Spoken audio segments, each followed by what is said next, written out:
Here was Adin's point, and here was Wack's point, and I'll tell you where I come in. Adin's point was this: everybody got paid on brand risk except Blueface. I said, well, why didn't he get paid? He did the best job at the fight.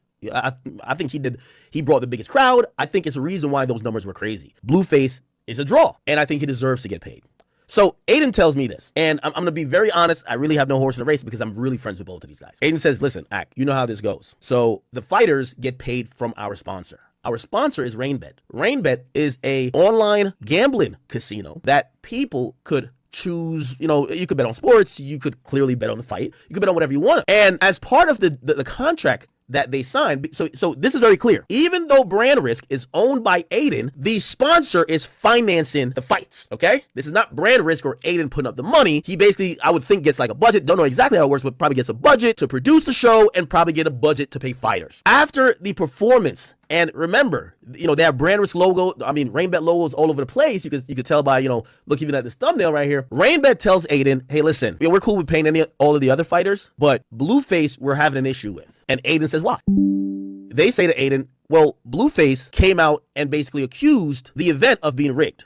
Our whole business, you know, motto and our whole business, like, you know, engine is about people understanding that if you come to our casino, the odds are the odds. No one's fucking with nothing. And for them, that is a integral and centerpiece portion of their main business. So they withheld his pay until they could at least have Adin talk to Blueface and his people to figure out what's the medium. So I'm telling Adin, I said, well, Adin, he kind of got to get paid. You know, the guy did his job. And he's like, well, if he'd never said what he said in the ring, he would have gotten paid. So I said, all right, cool. Let me go talk to Wack. And after I talk to Wack, I'll come back to talk to you. So I hit Wack up. And when I hit Wack up, I said, Wack, what's going on? So this is before, so Wack now knows I'm involved in this situation. I said, Wack, what's going on, bro? He said, what's good? What do you mean? I said, you know, Adin hit me up.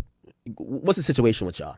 He's like, well, we did the fight, signed the contract, and he doesn't want to pay. I said, well, he said he was trying to explain to you why the money is being held up. And he said that you were getting a little bit ignorant with him. That's why I'm entering the situation. So let me try to explain. His sponsor is a gambling company. The gambling company who had a contract with the fighter, Blueface, feels that the terms of the contract is breached because the fighter who fought essentially is insinuating that potential bets on the fight, which the sponsor is paying out of, may have been manipulated. Respectfully, I could honestly understand. So I explained that to Wack, and Wack then says this to me. Wack says, well, Akademiks, check this out. It doesn't matter what Blueface said. I said, what do you mean? He said, it doesn't matter what Blueface said, in the ring or otherwise. Adin and Brand Risk signed a contract with me. And I was like, what does that mean? He said, well, they signed a contract with Wack 100 to furnish these things, which is Blueface. So unless I breach the contract, whatever they're saying, which I didn't breach the contract, whatever they're saying does not apply. Now I kind of hear